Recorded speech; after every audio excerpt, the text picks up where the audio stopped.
All right, Coach, day 3 out here. Just talk about what you saw from your team today. Well, another transition in the implementation of really our identity. And now we put the shells on after 2 practices of just helmets, and everything changes in terms of the physicality, the violence, the hand strike. And then we tried to create some anxious movement, some chaos.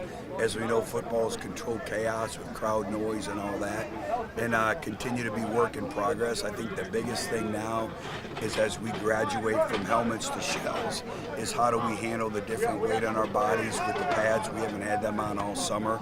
And then just winning football, the small details. Still too many mistakes, too many balls on the ground, actually too many drop passes by the defense in terms of interceptions.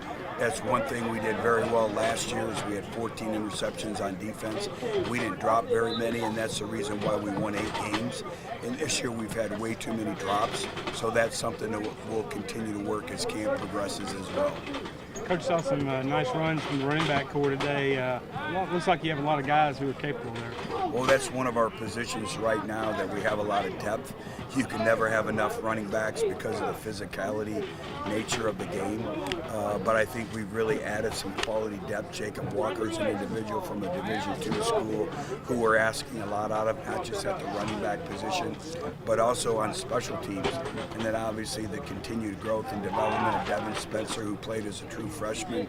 We all know about Jaquez Cross, and then Kenyon Clay as well. So I feel pretty good about that group right now. And they're pushing each other, and I think that's what I like, is their skill sets complement each other. And when you have a running back core, you want that. Even an individual from Memphis, and Damon Sissa, it's amazing what 1 year has made in his growth and development as well. Let's go to the defense side of the ball. Good to see Ethan Hassler out there making a couple plays today.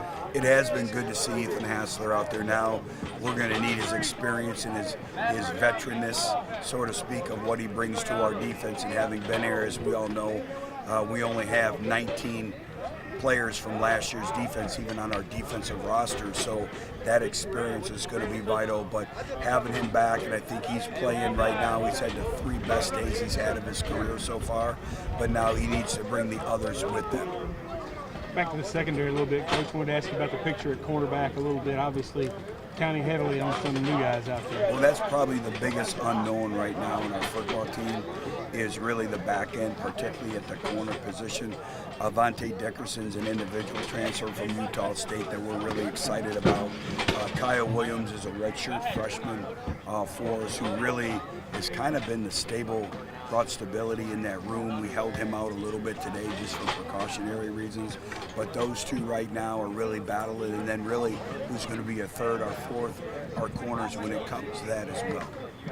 Let's talk about those 2 clowns right there, man. Jalen Rayner and Corey Rucker.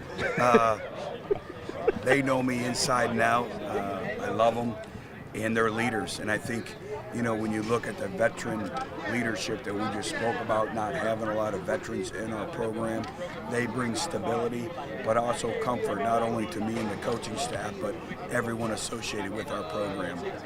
Notice Baker North getting a lot of reps at right guard, looks like. Yeah, Baker's come a long way. Again, another redshirt freshman, and he's competing for the starting right guard position.